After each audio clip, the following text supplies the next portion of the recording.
enjoy our in-breath and out-breath. Something I've been practicing recently is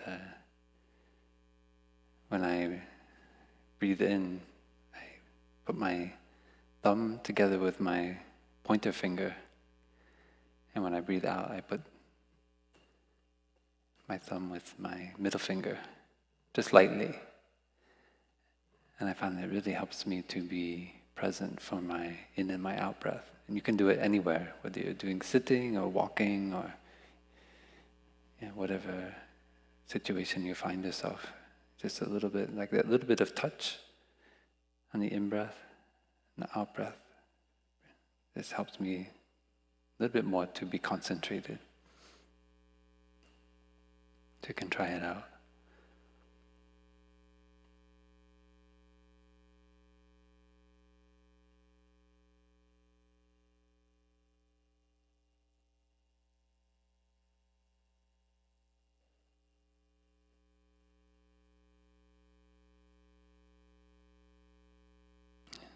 You listen to 3 sounds of the bell.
Dear respected Thai, dear siblings, dear friends on the path.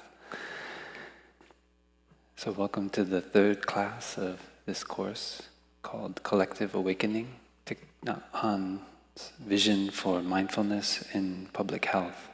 So our teacher, Thai's vision for how mindfulness practice can bring about well-being in society. And so the first 2 classes we looked into fragrant palm leaves, which was Thai's journals, which come from Thai's journals in the early 60s when he went to, after he had started a community called Phung Boi, fragrant palm leaves, in the central highlands of Vietnam, and then going to teach in Princeton, and also then in Columbia, and even collaborating with a professor at Columbia with the idea to create a Vietnamese department of Columbia University that was not realized because that professor passed away. And then Thai went back to Vietnam, and so we looked into the awakening experiences Thai had in, for example, in the Columbia University library. and other places, like going to a camp in New Jersey for young boys. So I had a lot of insight being taken out of that situation of the war in Vietnam and being able to come back to himself and develop his own capacity of introspection. And then returning to Vietnam and starting to build what became the kind of seeds of Thay's vision for an awakened society. So concretely, he started with other monks the University of An Hanh, and which continues today in a very, very different form. But originally it was a university for Buddhist monastics to learn not only Buddhist sutras, but also Western science and philosophy and art and culture. So Thay was trying to create a revolution in the kind of curriculum of monastics in Vietnam. And of course, Thay was a very inspiring Dhamma teacher there as well at the university. And connected to that university, Thay founded with Phương, who we now know as Sister Shang Kong, the School of Youth for Social Service, which was a volunteer organization, mainly young students who wanted to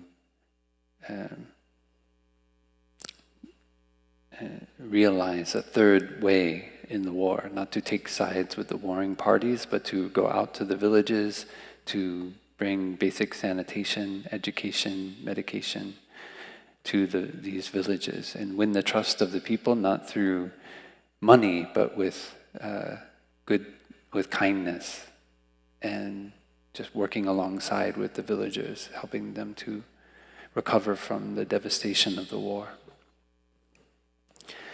And so actually it took us 2 classes to go through that, because there's so many beautiful parts to that book, and there's even more that we didn't get a chance to go into. And so now actually in this class we're going to go into Vietnam, Lotus in a Sea of Fire. And so this is a very different voice of Thay's. How many of us read the book again? Can you raise your hand? Great. And I know, just to say that there's at least 100 people who signed up since last week to follow the course online. Yeah, so they're also joining. And for those of you here, if you fill out the form online, there's a kind of forum for the course. And so I'm posting things there, like for example, the notes from last week, from Fragrant Palm Leaves, as well as the notes for this week I just put up for Vietnam, Lotus in a Sea of Fire. So especially for those who, I encourage everyone to read the books, but if for some reason you can't, at least to look over the notes, because I try to pull out the bits that I will try to cover in the class and put them there. Yeah, so hello to everyone online. I know that I heard the Indian Sangha, they actually are meeting before the class, and then they're going to have a Dhamma discussion on Zoom on another day. So it's really nice to have this experience together of just reading through Thay's books. And I personally feel very kind of invigorated by doing these readings. It's just so joyful to get in touch with the seeds of Thay's thought. It's so revolutionary, really. And bringing together the aspects of revolution and contemplation and personal transformation. And so if we have time, we'll start the Thai's kind of manifesto for for transformation of oneself to help others, which is the miracle of mindfulness. So we'll see how it goes. And just I mentioned last time that there's this extended biography of Thai, which has been very lovingly put together by Sister True Dedication and Sister Din Neem and many others in Plum Village. And you can find it right on the Plum Village website. If you go to Thich Nhat Hanh, and then it will give a short one, and then there's an extended one. So I really encourage everyone to read this, because it just gives the kind of framework for understanding Thai's life and where these books fit in. This book is not, this course is not a history course. So we're focusing on the inspiration of Thai, but it helps to know the context and when things happen in Thai's life. Okay. So I wanted to start just to read through some of the beautiful responses of people to the questions that we have been reflecting on. So the first week we had the question, what is our vision for a renewed society? Thai had a vision for how to live life as in a community, which he and others try to realize in Fragrant Palm Leaves, in Phung Boi, that community. And so that was the question for the first week that we asked everyone to write down. And you can keep for yourself. If you want to give it to me, that's great. What I asked to do with the forum online is to have people post each of their responses in the comments. So if you want to do that, that would be great, because then we can share, those of us here, we can share our responses with everyone who's joining online. And the second week's question was, what rite of passage have you experienced in your life? When you look back, what kind of rite of passage have you experienced? So the first question, I'll just pick a few. What is your view for a renewed society? Anthea says, my view for a renewed society is completely influenced by Thai, who I love, and the Plum Village monasteries. I would love to see communities where the people care about and help each other, where the compassion for everyone and everything, including the environment, is of paramount importance.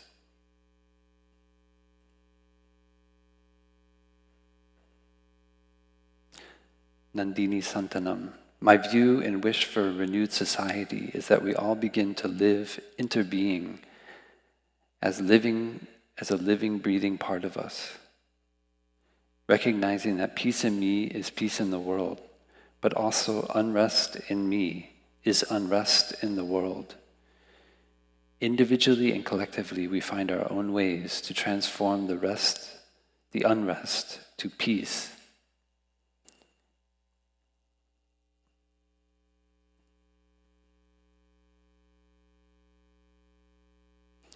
Donna Hobbs, I envision a world where all living beings live with the awareness that we are consciousness in action. A world where all living beings function with the awareness that we are individually responsible for our part in creating a wholesome, peaceful world for the collective whole.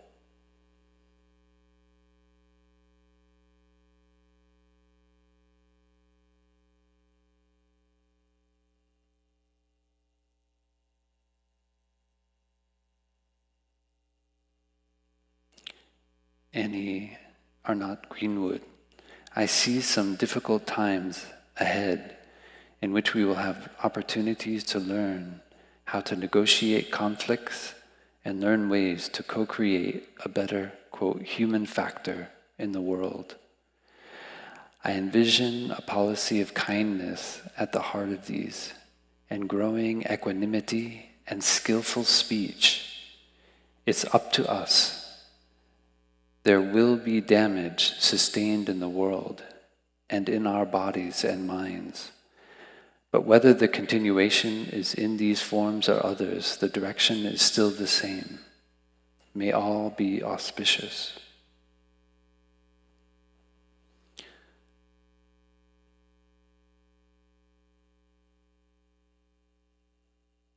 And the second question, what rite of passage did you experience? And there are many wonderful comments, so I encourage you to read them all.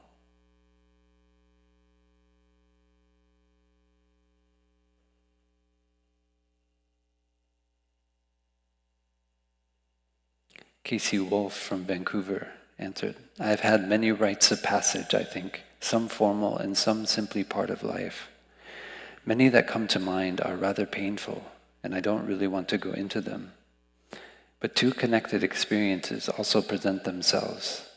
It wasn't until I spent half a year in Australia that I began to have some idea of who I was as a Canadian.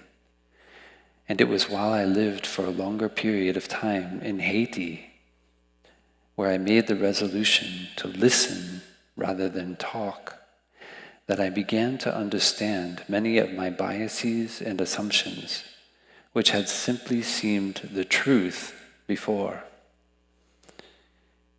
In Canada, I was poor, but the collective wealth of Canada meant that I had access to things I didn't own, like school and healthcare and libraries and apartments with toilets and running water.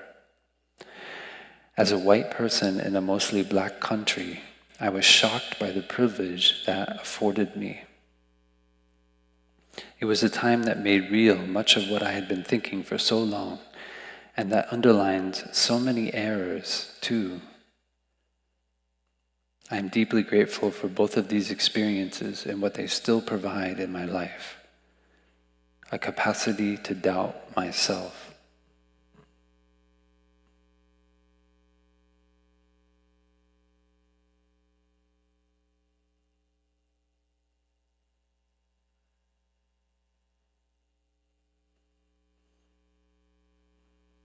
Maybe I'll read one more.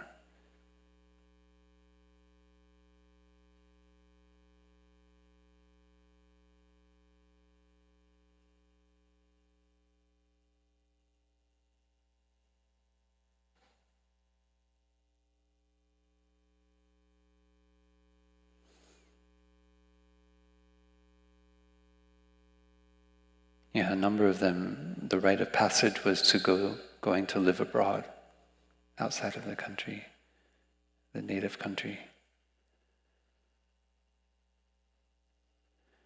Jean responded, high school clique behaviors were my rites of passage.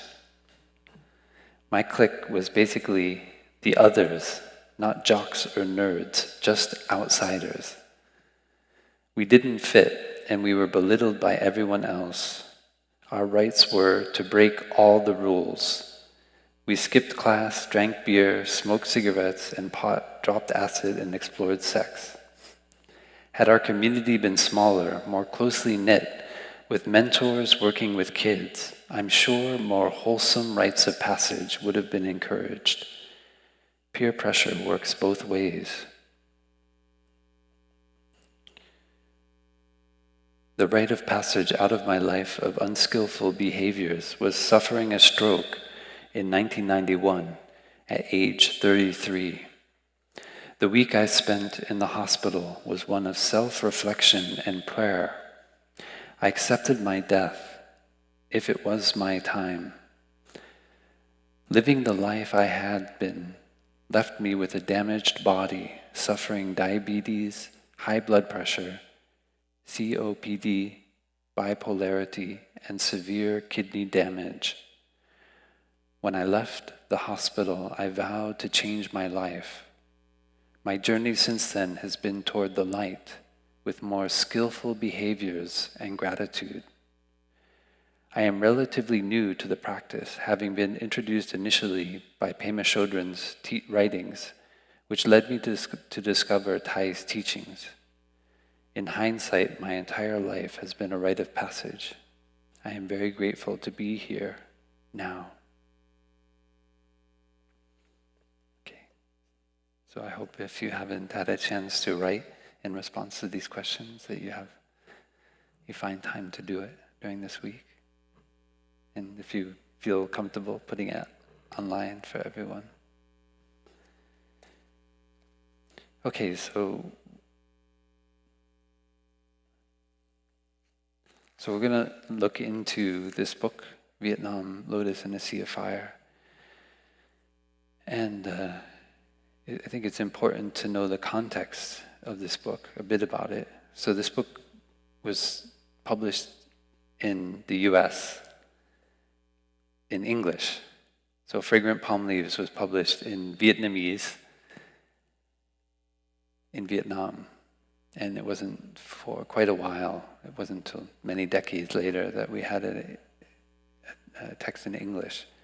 So it's important to think about the audience. So when we read Vietnam and Lotus and the Sea of Fire, it seems very clearly directed towards, like broadly, an international English-speaking audience, and more specifically, an American English-speaking audience that was engaged in the war in Vietnam. And we know this was published in 1967, so the war was still escalating and would continue to escalate.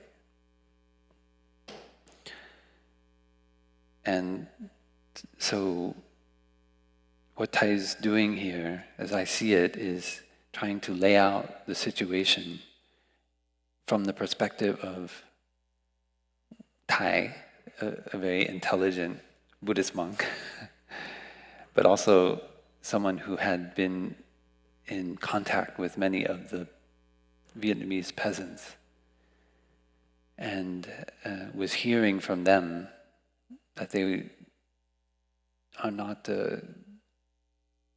what they care most about is ending the war. Not that the southern anti-communists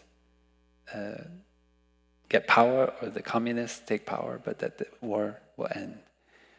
And so Thay wants to offer a third way that he feels comes from these voices that he's heard in the work of the School of Youth and Social Service, just wishing for an end to the war. And so he has proposals for primarily, directed towards the Americans. So this book is not written towards the communists in the North. It's clearly written towards the Americans. And I think that helps us to understand what Thay is doing. I think it's, if we read this book and think, oh, this is Thay's, fixed position about this or that, we misunderstand. Thay is speaking to a very specific audience in a specific time. In 2007, on Thay's second trip back to Vietnam, there was a day of mindfulness for intellectuals in Hanoi. And there was one Vietnamese scholar there who praised Thay for writing this book very highly. He went on for quite a while saying how important this book was and Thay's role in the history of the war in Vietnam. And Thay listened very politely, and if you know Thay, Thay's very humble. And so the man wanted to know, after praising Thay for quite a while, and Thay, I think he made reference to something that Thay said in this book. And he asked Thay about it, and Thay said, Thay did not write that book. And everyone's, oh! And of course, Thay didn't mean that, Thay at that time did not write this book. But he says, the person who wrote this book is not the person who's sitting in front of you right now. And so Thay gave him a koan to practice with.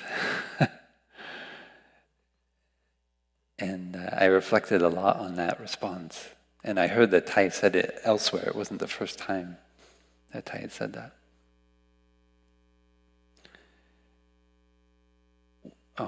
The reason I love reading this book is that we see Thich as a young revolutionary who is very aware of the situation in Vietnam, especially the situation of the warring parties, of people who are using power in the military to forward their agenda. So Thich is not. So this is why I think it's helpful, because we have to understand what Thich understands and what Thich teaches. So we know the Buddha famously held in his hand one day a number of simsapa leaves, a kind of tree that grows in India, and he asked the monks, O monks, what do you think is greater, the number of leaves in my hand or the number of leaves in this forest of simsapa trees? And the monk said, surely, O world-honored one, the number of leaves on the trees in the forest are vastly greater, incomparable to the number of leaves that you hold in your hand. And he said, so it is with the things that I know and the things that I teach. The Blessed One, the Buddha, knows knowledge is as vast as the leaves on all the simsapa trees in this forest.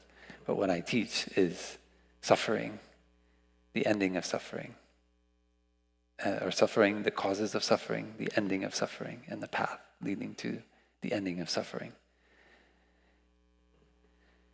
And so I think that story is helpful in reflecting on this book. So Thich is, as Thich reminded us when in 2009, you may know, many of you may know that a large monastery that Thich started by invitation in Vietnam, very close to the land of Phung Boi, was expulsed, and the monks and nuns that were raised there since 2005 were forced out of the monastery. So about 300 monks and nuns were forced to go to a temple nearby in the city of Bao Loc, and they all kind of pack in there until we could figure out what to do.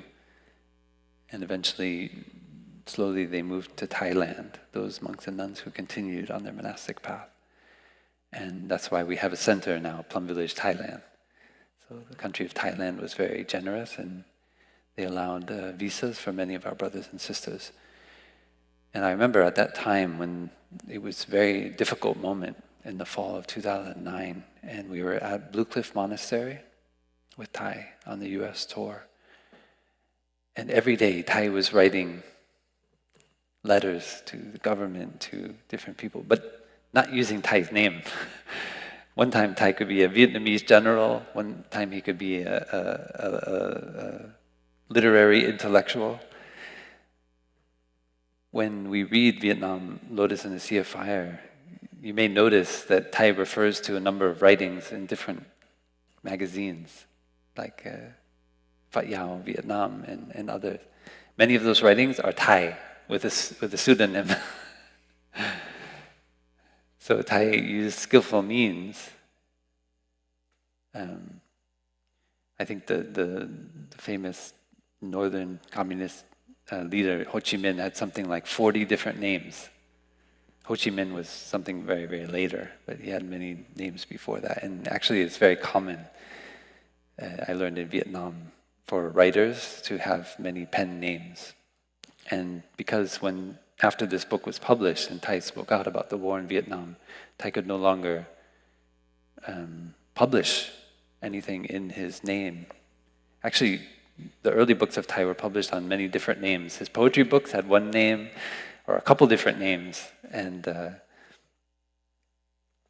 after Thich was no longer able to return to Vietnam, shortly after this book was published in the US, Thich took refuge applied for political asylum in France, and he was given access. He knew a great Buddhist scholar there, who gave Thich access to a kind of appointment, I think, at the Sorbonne, and Thich was given access to the library there, which had many ancient Vietnamese texts, historical texts, because Vietnam was a French colony, and so many of those books were not accessible in Vietnam, but they were in the Sorbonne, and so Thich could actually study in detail the history of Buddhism in Vietnam. And so during that time, he began writing a history.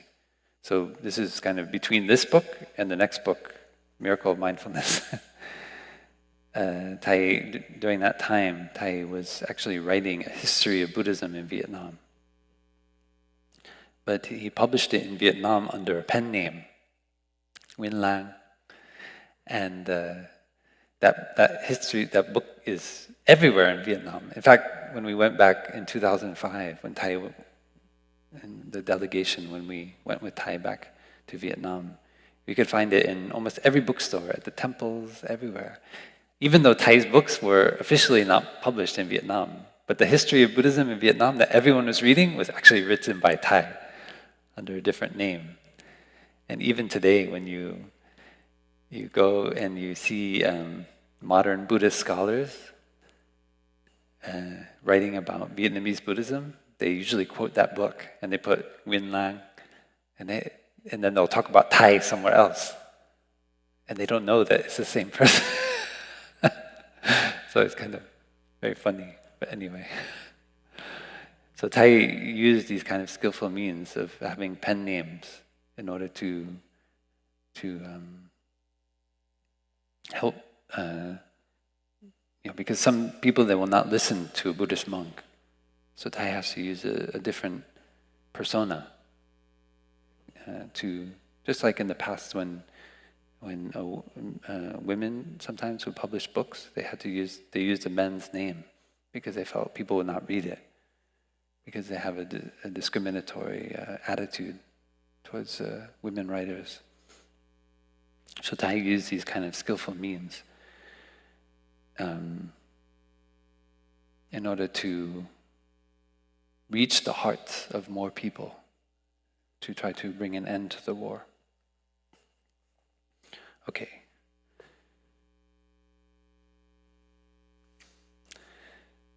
So what I did was I pulled out some passages that I think kind of get to the heart of this book.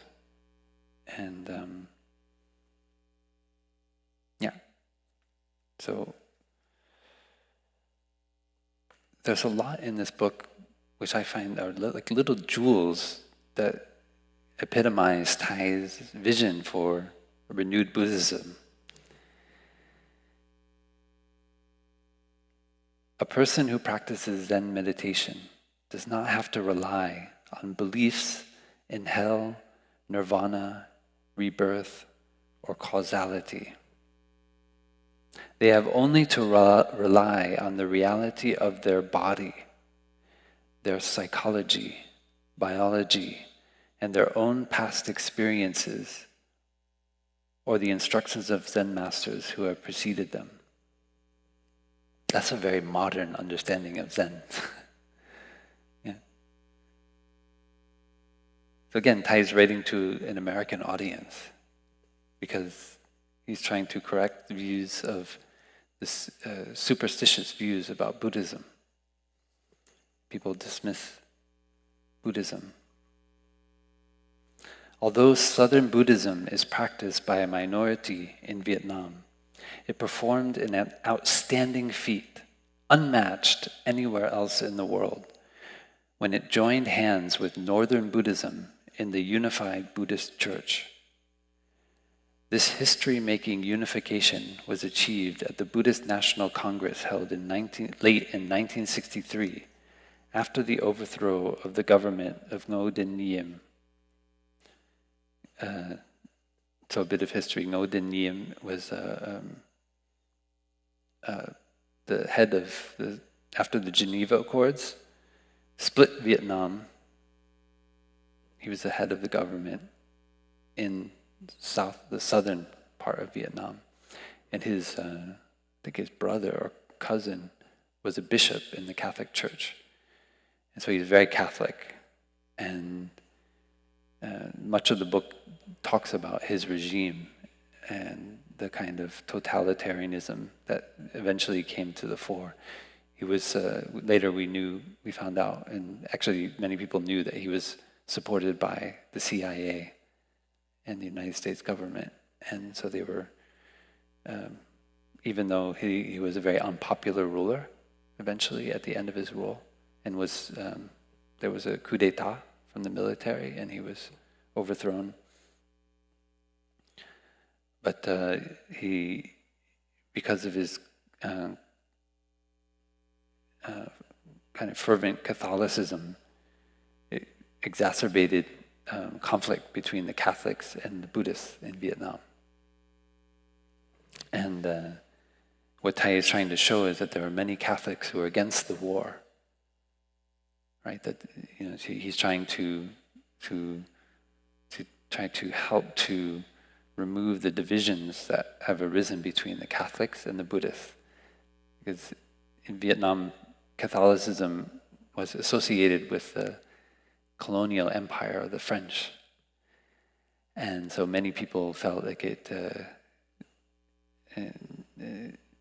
it was somehow not, it was not connected to the needs of everyday people, because of the connection with power very early on, with French missionaries coming in, together with French military power. And so that the book goes into that in more detail, and why those views were there. And so what Thich and many other young monastics at that time, and older monastics, were trying to do is to bring together the Buddhist church. So all the different Buddhist denominations come together in one unified Buddhist church, so that that body could speak out against the war, speak for nonviolence. And so even until recently, the organization in the United States, which represented our monasteries, was called Unified Buddhist Church. So that's where it comes from. So Thich was part of that movement to try to bring the Buddhist churches together in Vietnam in order to speak as one body about a third way, which is to bring about an end to the war. Not to choose communism or anti-communism, but to bring an end to the violence. And he appealed to not only Buddhist leaders, but also to Catholic leaders, because he knew many of the Catholic leaders also wanted peace.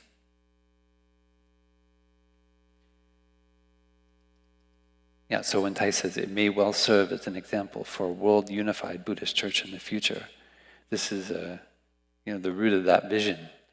And I think it's important because it's not for just the chance situation of Thai's life that Thich is such a respected Buddhist teacher by so many different Buddhist traditions. If you go to different Zen traditions, if you go to Tibetan traditions, if you go to even Southern Buddhist traditions like Theravada, you find many admirers of Thich. And I think that part of it is that Thich tried to listen to all the different traditions of Buddhism. And Thich also practiced tolerance and inclusiveness. So something I learned from Thich, coming, as somebody who has European background, we all carry in our body European descendants, the the violence of the Reformation, and this kind of, literally, one valley and the prince that controlled that valley choosing an ideology, forcing everyone to adhere to that, and then starting a war with the prince on the other side of the hill, and this going on for, really hundreds of years in Europe. And so, it's about forcing beliefs on people just for the sake of military power, which has a long history in Europe, in the kind of fragmentation of European culture. So this volatile mix of religious ideology and military power is like deeply rooted in European culture. And so even when we, as those of European descent, when we encounter Buddhism, we can make that mistake. We can continue to manifest that same trauma which is in our body, in our ancestors. And so if you see in Buddhist scholarship, they tend to pick the parts of Buddhism that they like and then take out the rest. Like you want to kind of take a knife and kind of when in the early Reformation, when you want to just literally follow the words of the Bible exactly as they are, and then try to cut off anything else in the culture that had developed around Christianity. So this kind of attitude has also permeated an approach to Buddhism, and thankfully in the US this kind of dialogue is happening between those of us who are raised in Buddhism by our ethnicity, by our culture, and those of us who come to it looking for a spiritual path, but not coming from that root. And so we need to learn and bring in Thay's a spirit of inclusiveness and learning, and not judge aspects of Buddhism or try to say that has nothing to do with me. I am this now we have secular Buddhism or scientific Buddhism or whatever it might be. And I think it's quite a dangerous. We have to really look to see if we're not manifesting the same kind of cutting off or discriminatory attitudes that we carry within ourselves, within our ancestors. Yeah. So I learned personally from Thay this spirit of inclusiveness that he brings to all the Buddhist traditions, which had been separated for many, many centuries, just mainly because of geography, not because of ideology. The Southern Buddhism, Northern Buddhism, Tibetan Buddhism. Of course, now we know there's much more interchange between East Asian Buddhism and Tibetan Buddhism than we had previously thought. But mainly these different groups were just geographically isolated. And then with modern times and modern colonialism, the 20th century, they started to become aware of each other and to have exchange. And so Thay is writing in the midst of that as Buddhist groups from different areas of Asia are now coming together, starting to speak to one another. Of course, having differences of opinion about different aspects of Buddhism based on this kind of geographical isolation and also some ideological attachment. But Thay's vision from the pain inflicted on Vietnam around the ideologies of communism and anti-communism, that whenever we get caught and attached to an ideology, then we create suffering and violence. So how can we look into all the different traditions and see what is the best there and try to honor that jewel without creating the violence of trying to condemn or judge those aspects which somehow we don't understand or don't seem appealing to us right now. That's something that I really appreciate about Thay's approach to Buddhism.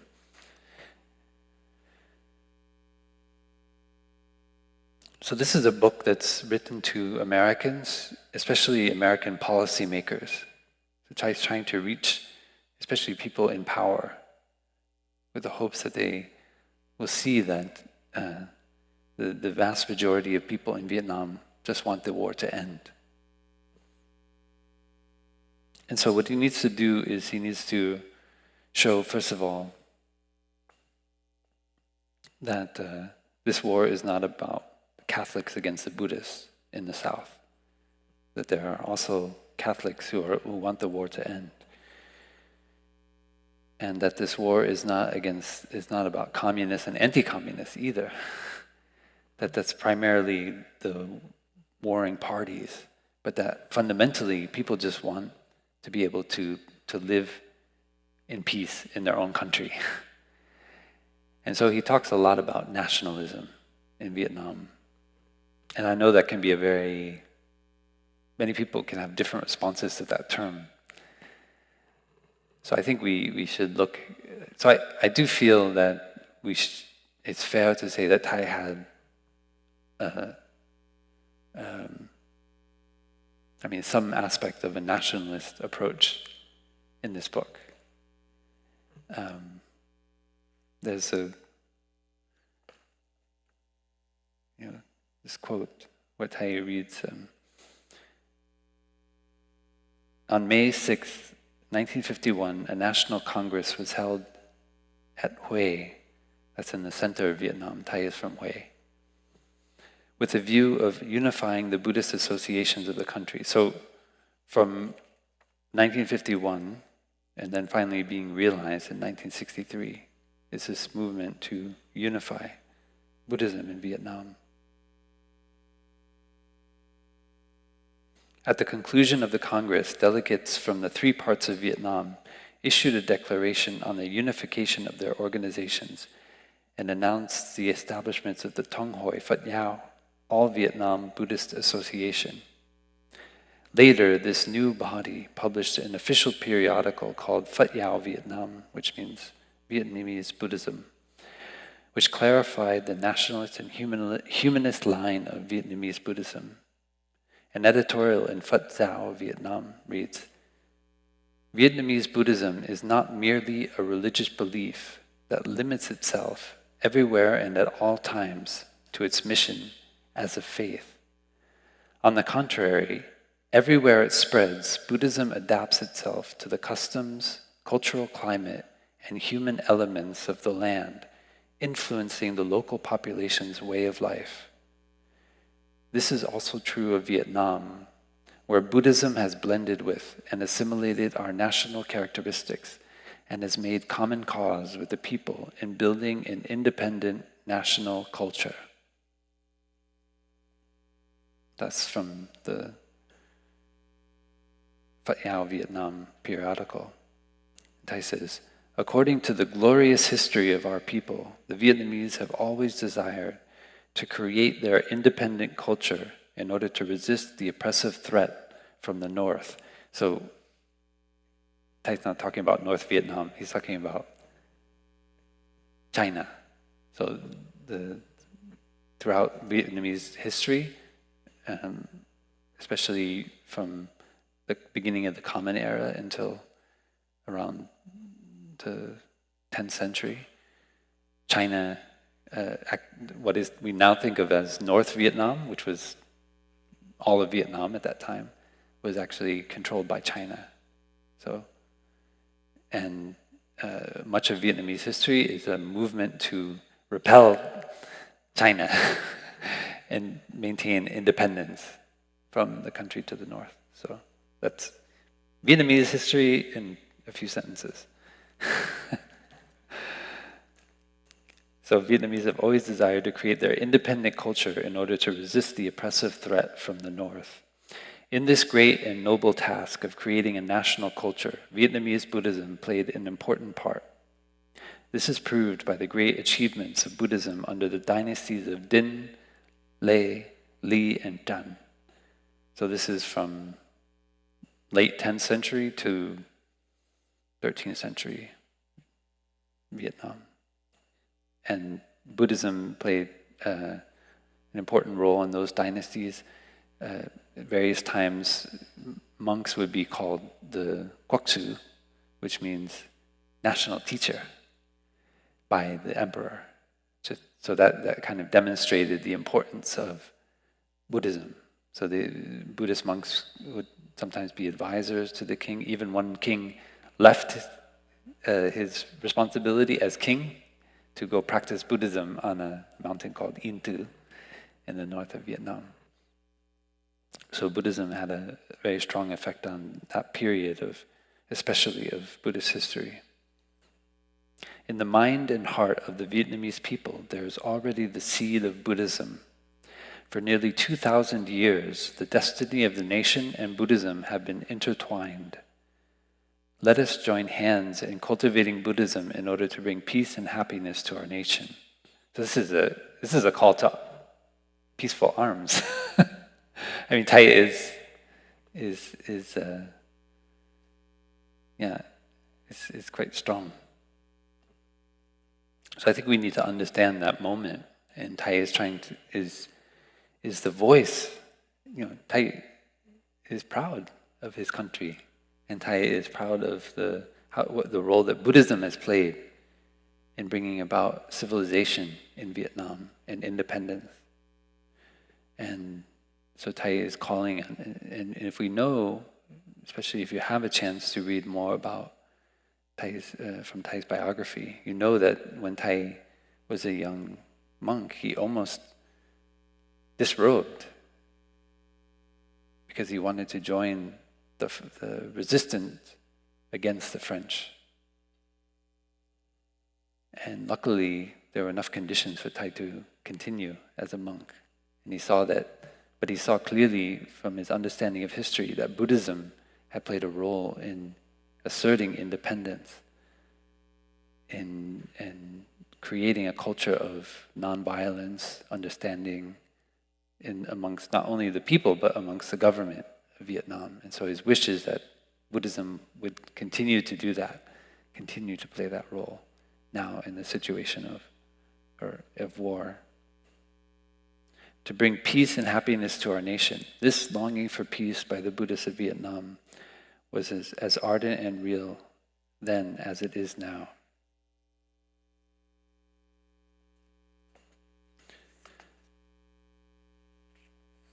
I want to find a quote about the nature of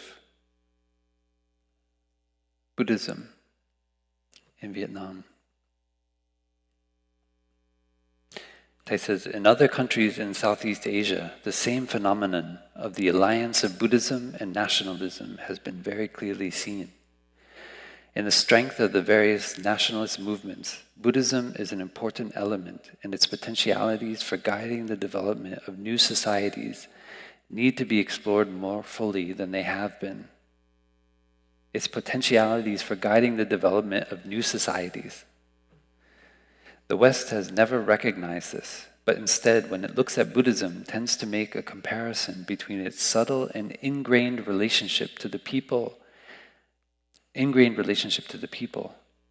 and the highly organized, highly structured organization of such religions as Catholicism. The Christian missionaries are far better in terms of organization than the local Buddhist institutions. The extensive Western resources behind them make it possible for them to establish impressive schools, hospitals, and other forms of social organization. They come prepared to learn local dialects, are often equipped with the findings of modern psychology, and have access to modern means of communication for the dissemination of their message. A superficial comparison of these highly organized activities with the local Buddhist structure is likely to convince the observer that Buddhism has no future, because it's not very organized. Thai often said, our Sangha is an organism, not an organization. But when one goes more deeply, one discovers that the strength of Buddhism does not lie in organization, but in the deep roots of the psychological and moral values held by the people. So this is very important. This is something that informs Thay's vision of Buddhism all the way through. And Thay, whenever the Plum Village community, somebody comes along and they're really organized and they want to get everything properly set, then somehow Thay has us go out and play volleyball.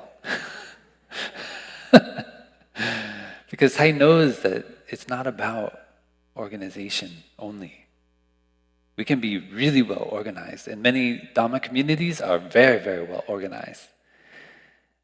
And but if we lose the spirit of brotherhood and sisterhood, of siblinghood, of our common humanity, then we really run a danger. So this is not, for me, this is what I take as a,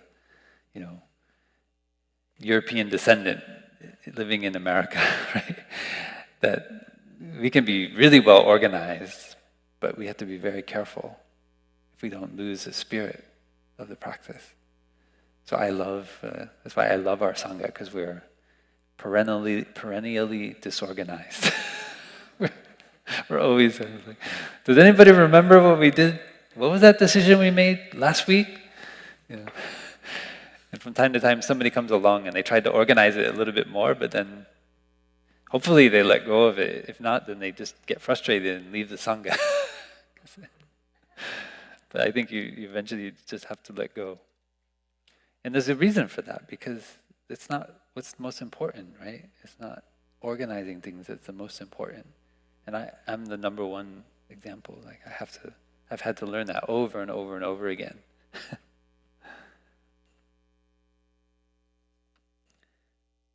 Ernst Benz has reason behind him when he said, so this is a scholar, Buddhism, who wrote a book called Buddhism or Communism, which holds the future of Asia. It's published in 1966 by Allen and Unwin. He says, Buddhism is a religion that shapes the lives of the entire people, or a large part of it, which dictates conduct in all spheres and in all social classes. Benz is not speculating from an ivory tower, but has traveled extensively and has gained personal experience in Buddhist countries, especially in Southeast Asia. His idea is that examination of the organization does not disclose the real strength of Buddhism. This is from Ernest Benz. The living spiritual force of Buddhism cannot be so easily grasped. Statistically, least of all, it represents more a spiritual fluid, an inner attitude, a disposition, than a specific program, let alone ideology. So this is the kind, so remember that Thay, at this time, first formulated the 14 mindfulness trainings. The first one says, we are not caught in any doctrine or ideology, even Buddhist ones. So this is happening very much at the same time that Thay is composing this book. As one of those connected with the Viet Minh, so the Viet Minh was the name of the military guerrilla revolutionary force, which overthrew the French in the at that time in Vietnam. And but we should know that there were many different groups. The Viet Minh was one of them, which became the most powerful. It was the one associated with the Communist Party. As one of those connected with the Viet Minh who went from South Vietnam to North Vietnam in 1954, remarked to the regional post of the Viet Minh, Buddhism is pervasive but formless. For that reason, it is difficult to crush. It has its organizations that are simple to shatter, but Buddhism itself remains. It is like a drop of mercury. You can strike the mercury and it will disintegrate into many smaller parts. But as soon as you remove your fist, they all run together again. So it's kind of like walking meditation. Everyone's all everywhere, and then somebody invites the bell, and like it's kind of like Mercury.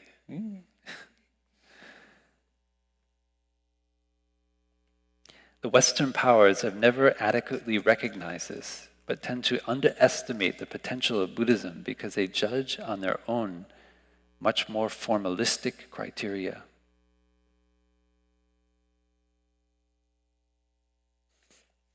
Okay.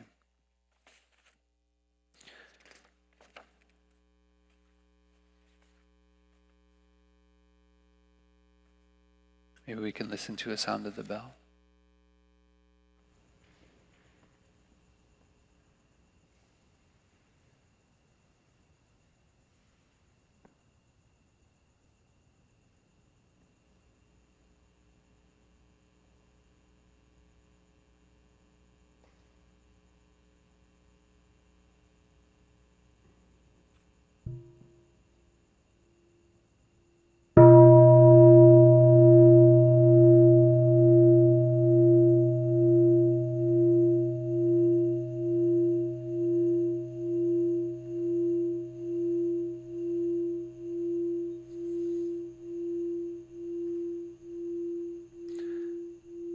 I realize that this kind of teaching, this kind of voice of Thai is not something we're not used to for many of us who are used to Thai teaching and practice. But I do feel it's important that we go into it, because it's like we're looking into the mind of Thai as a young revolutionary who wants to bring peace to his country. So as I said, I think this is a somehow I don't know how else. I haven't really given a Dhamma talk like this before. It's not really a Dhamma talk. This is like a book reading, and so it's also new for me. But I just want to express some aspect of enthusiasm. I really feel like we can get into Thai's vision as a young man through this book.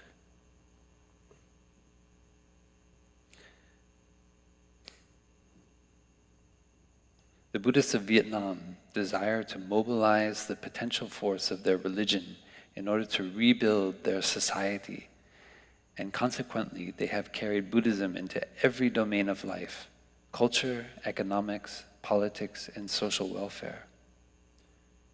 Such a revolutionary effort naturally requires time for its realization. In the process, the Buddhist leaders have made mistakes, because they have had to face new difficulties arising from the outside, and at the same time to solve internal crises that inevitably accompany any radical change. So Thai is talking about the revolution which is happening as well inside of Buddhism. So simultaneously, as they are trying to come together as one Buddhist voice, the changes are happening from within. Usually, right, the conservative impulse is that we keep everything the same, just make it really stable, and then we can come together, right?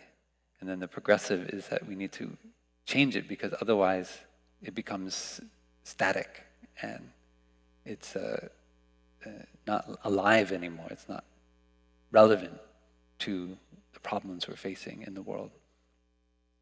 And so Thai is recognizing that these two impulses are operating in Buddhism in Vietnam, and that is why it's difficult to come together. But he says it's inevitable. The desire of the Buddhists to reconstruct their country from the grassroots up is materializing through the establishment in Saigon of a community development school whose aims are to train rural development cadres and to mobilize the latent resources of Buddhism to carry out the task of developing the rural areas. This is the self-appointed task of the School of Youth for Social Service of Van Hun University. This institution aims to train young people who are willing to work for the improvement and development of the rural areas. It maintains that democracy has its chance only in fairly developed societies. That's very interesting. So Thay's, we remember that, of course, communism was developed in Europe as a response to the situation of the rising bourgeoisie, kind of rent class, but communism as a form of government actually took place in largely societies that were largely rural agricultural societies like Russia, China, and Vietnam. So Thai is saying that democracy has its chance only in fairly developed societies. So by rebuilding these villages, we actually creating the conditions for democracy to be possible. Because how can we have democracy without development, without some kind of basic, sanitation, medication, education? And so then Thai goes more into detail in this struggle within the Buddhist church. As is common to any church organization, both conservative and progressive elements are present in the Buddhist church. The former is slow to respond to the need for actualizing Buddhism, while the latter desires to speed up the reorganization of the church in order to take a more active part in the life of the society. The young monks, including Thai, belong to the latter element, grouped as they are about the church's cultural and social institutions, but lacking key positions in the church itself, so not having the title in the hierarchy of the Buddhist church. This is one of the reasons Thai didn't like in the Plum Village tradition that we have titles or fixed positions. Because of his experience as a young monk, if we have a fixed position, then we tend to hold on to it. And then when somebody comes with a new idea, we say, well, I am the one in power. You don't have anything to say about that.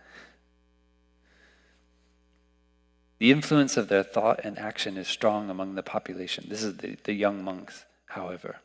They have a greater awareness of the issues that Vietnam has to face in economics, culture, education, and social welfare, and are anxious to make use of the potential resources of Buddhism in order to solve these problems. The young monks naturally have the support of the intellectuals and younger generation. However, this support is not the church's support. Conservative dogmatism and fear of change have always hindered progress. The real issue is how the Buddhist church can get on with its internal revolution while fulfilling its duty towards society. There's many things in here I won't have time to share. For those of you who have more time to look into it, on page 77, there's a really interesting footnote, which I really recommend you reading. It starts, because anti-communism has taken on a mystical, non-rational, almost religious character in the United States and some other Western countries, I want to explain that I do not use it in these terms in referring to my own attitude or that of Vietnamese Buddhist or other nationalist leaders.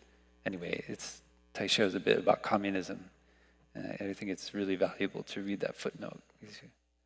I won't go into it too much here. We did have somebody who wrote in when this book was published. They wrote to Parallax. They were very, very upset because they felt Thai was not taking sides with the communists, but neither with the Americans. But in the book, he's writing to the Americans, so he's trying to appeal to them, and he felt like it's too critical of communism in the book. He was very upset.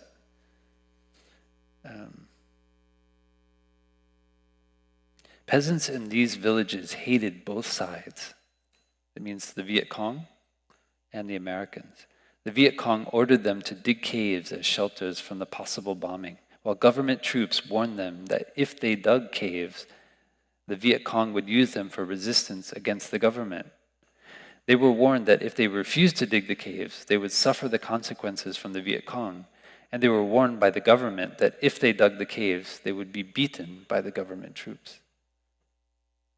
This is like Kafka.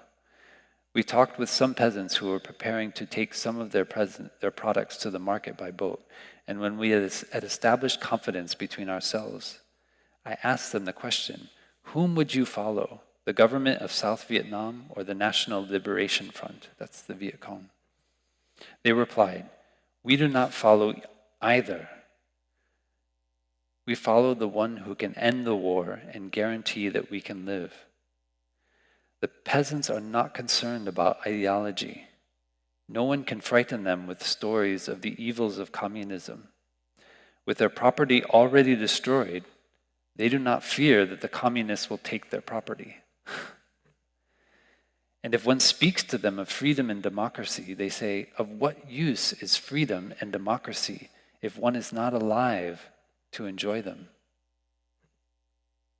So it is clear that the first problem of the Vietnamese peasant is a problem of life itself, how to survive in the midst of all the forces that threaten them, how to cling to life itself.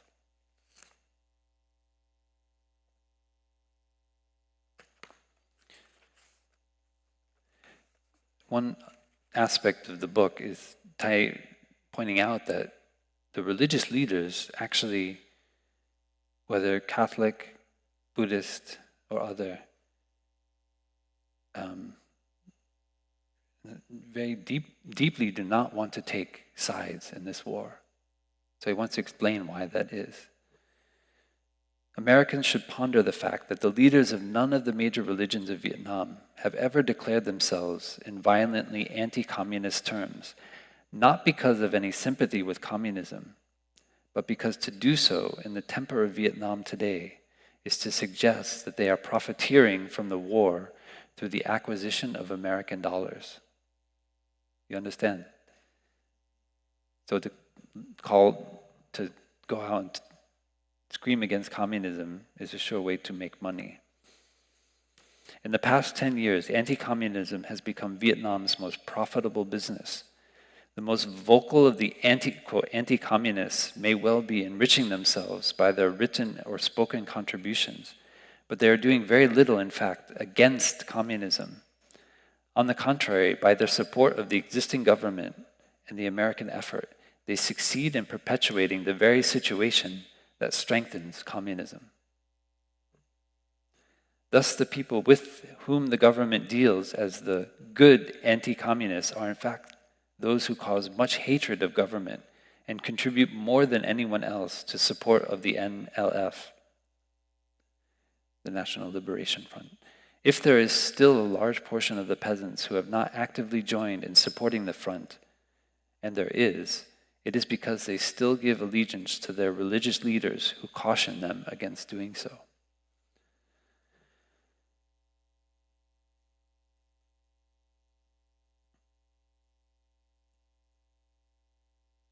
This cannot be emphasized too much. If the peasants still listen to religious leaders, it is because the latter have been very careful not to support their war policies, and indeed, in some cases, have raised the basic question of war and the voice of religious conscience. The Buddhist leaders especially have been eager to find a way in which they can express both the patriotism and the longing for peace of their people.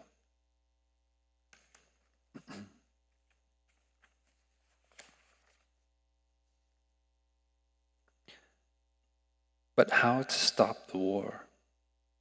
In Vietnam today, no one has the legal right to speak for peace. Speaking of these things, according to the Saigon government, is either communism or neutralism. And according to Saigon, neutralism is practically the same as communism. So people are in an impossible situation. This is the effect of war.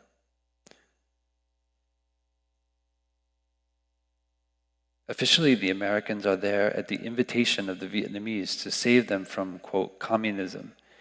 If the Vietnamese people were free to say what they really want, this official reason would be exposed as the falsity that it is in the eyes of all the world.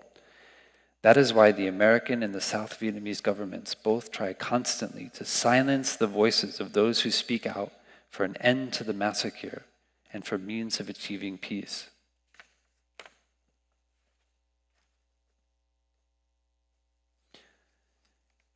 So I'll bring it to a close with Thay's proposal.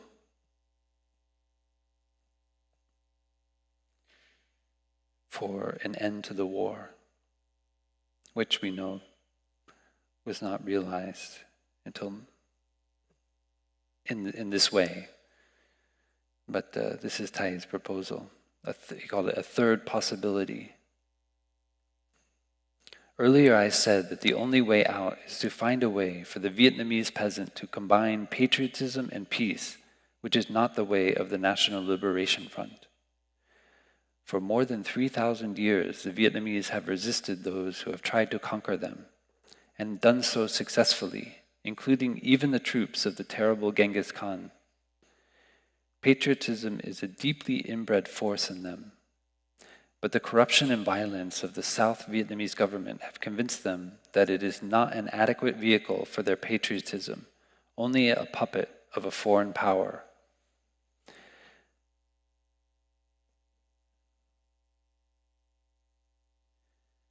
The government of Mr. Ngo Dinh Diem at the beginning gave the impression that it would create a satisfactory government for Vietnam, but soon this hope was destroyed. The revolution of 1963, that was the coup that overthrew Diem, against Diem brought a new vitality to Vietnam, indicating that the people had the power to overturn a government that they disapproved of.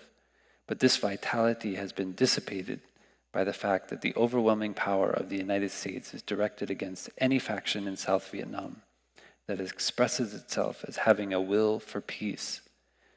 For today, the Vietnamese people's patriotism is matched only by their desire for peace, and no government that does not demonstrate its deep concern for peace can possibly hope for their support. And Thay's suggestion for negotiation and conversation to follow this plea, because this book is a plea for action.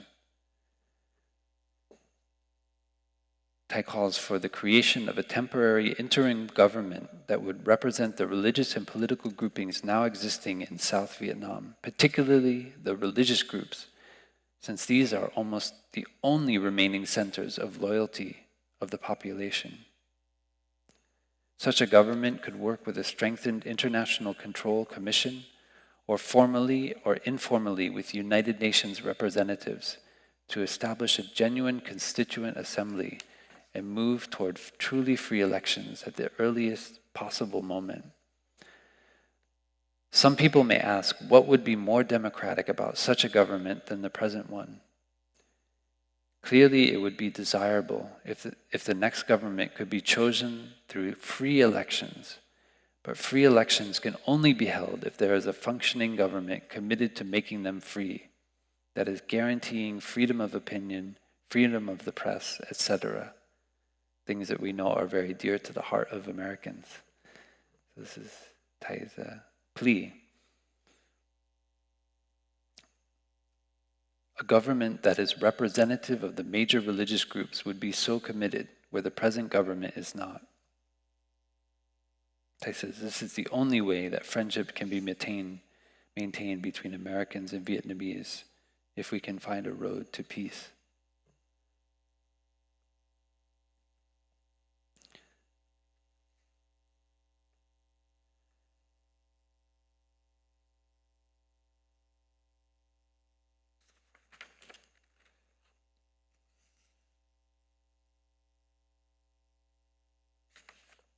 So, Thay says, if the war continues to escalate, the whole world's security will be threatened, and a new world war will be in view.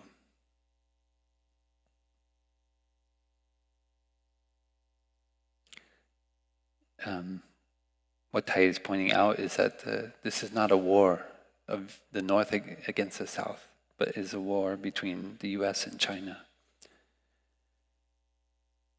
And So really what Thay's doing is he's using the teaching that he's learned as a monk, an interbeing, and applying it to international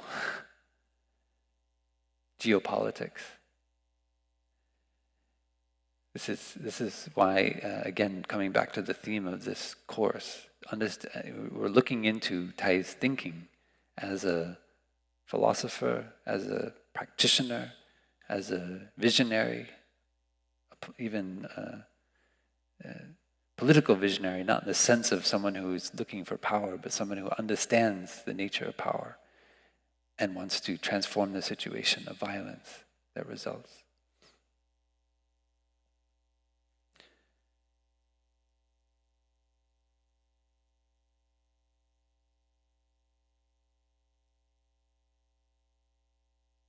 The struggle of the people of Vietnam, therefore, has been to arouse the world consciousness to the dangers that exist in this war. And when Thay is talking about a world war, he's not talking about a war between the US and the Soviet Union. Remember, this is during the Cold War. He's talking about a war between the US and China.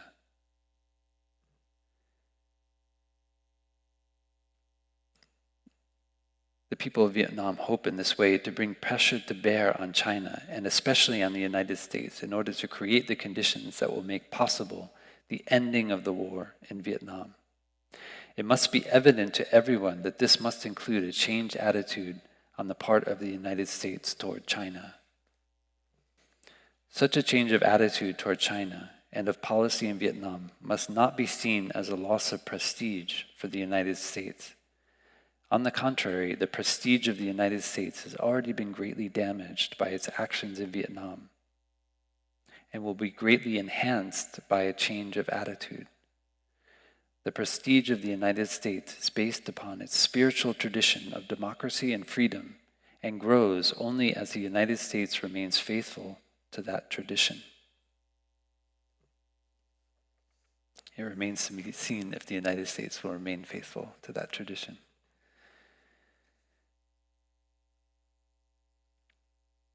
Okay, and then I'll just finish with the last section of the book, which I feel is very powerful, because this is really encapsulating Thay's complete vision for the transformation of societies through the practice of mindfulness, the practice of Buddhist teaching, applied Buddhism. Here he calls it actualized Buddhism.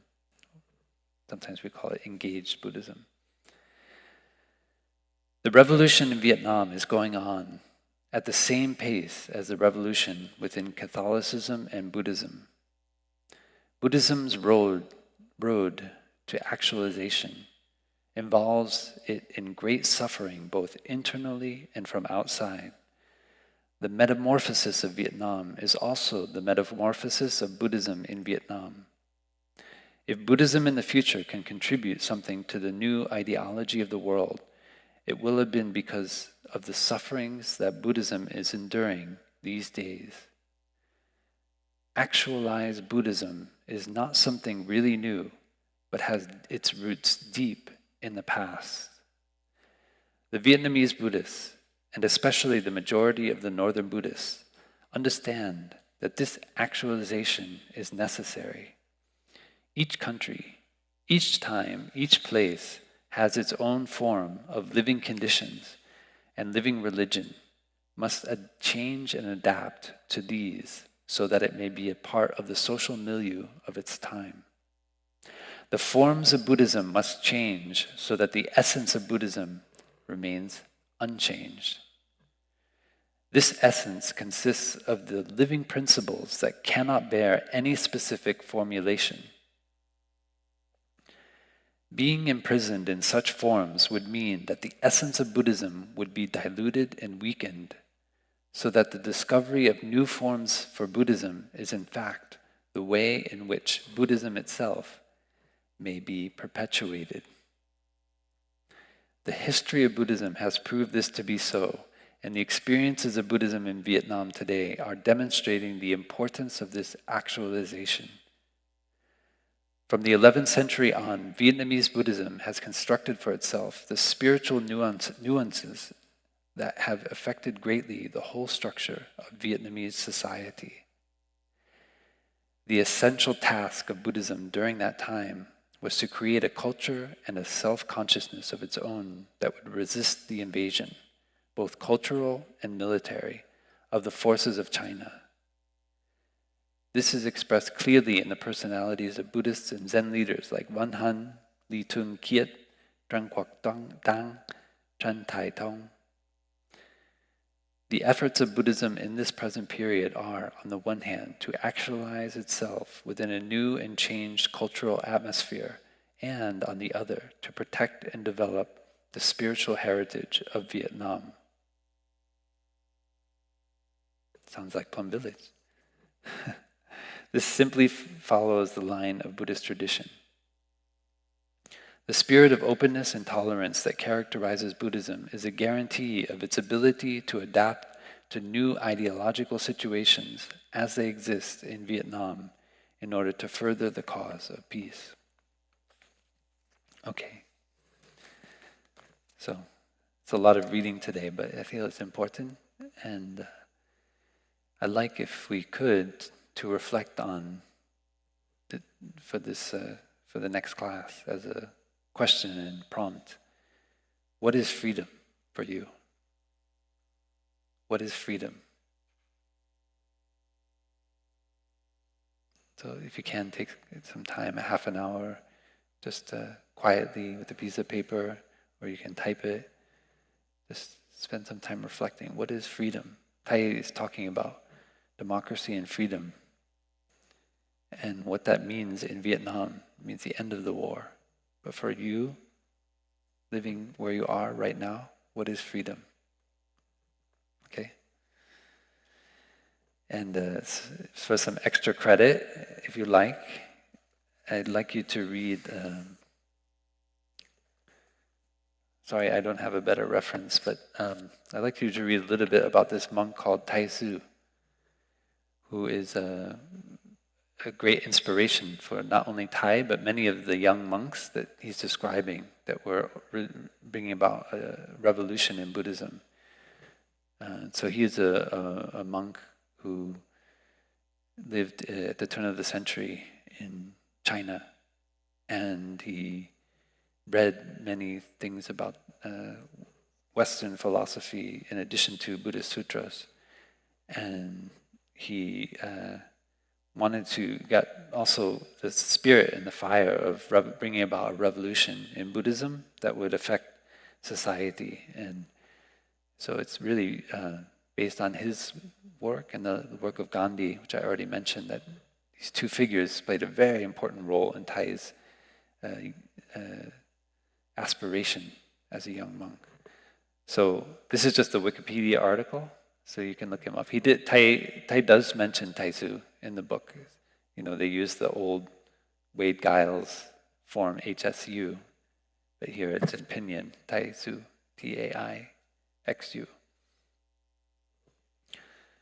And so if you have the time, please read. Feel a bit awkward recommending a Wikipedia article, but I don't have, maybe I'll ask Yasha, but Yasha probably has a better book. One of his students, Yin Shin, was one of the great kind of modern formulators of Mahayana Buddhism. Great writer and teacher. But please read something about that so you can understand Thai's aspiration. And okay, we'll finish here. Sorry, it's a little bit long today. And we'll try to fix on the website on YouTube because we're like a book behind. So today we were going to talk about the miracle of mindfulness. So please, if you haven't read it yet, please, or haven't reread it, I recommend rereading it because every time I read it, I get new things that I didn't recognize before. And so this will be the topic for next week. And we're going to try to do something kind of fun and interesting. I can't guarantee it because I feel like I'm taking on a little bit too much this winter retreat, this rains retreat. But we've been in discussion with Dr. Lillian Chung from the Harvard School, T.H. Chan School of Public Health, and it seemed like there's some professors there who are very interested in Thay's work, and they are open to some questions. Like I want to create a kind of dialogue between what we're doing here in this course and their own understanding of public health from their perspective. They're a school which trains people from all over the world who end up going into policy forming positions in their countries around health and public health.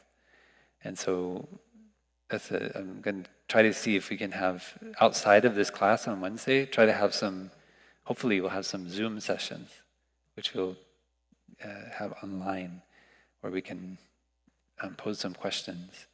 And so, I am talking with Dr. Chung, and she asked me to come up with a list of questions for Dr. Walter Willett. So he's a very well-known nutritionist. It's very influential, his research on the situation of nutrition in America, especially obesity and many other kind of epidemics that we are facing in terms of food here in the United States and around the world.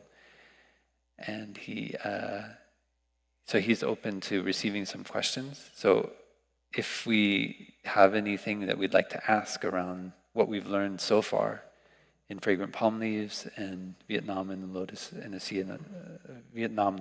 of Fire, I will create another message in the online forum, and so you can just post your questions there, and then we'll try to select from some. So it's questions relating to public health and Thay's vision that we can pose to Dr. Walter Willett. Okay, so that's a couple assignments for the next week. Okay, thank you. We'll finish with 3 sounds of the bell.